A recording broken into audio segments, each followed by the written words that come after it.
Welcome to NetSuite. In this video we will learn how to change the color preference in NetSuite.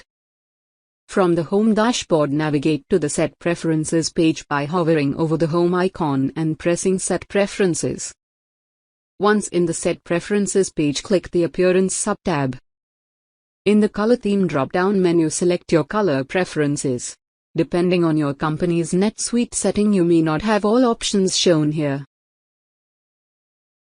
Once the selection has been made, press the Save button.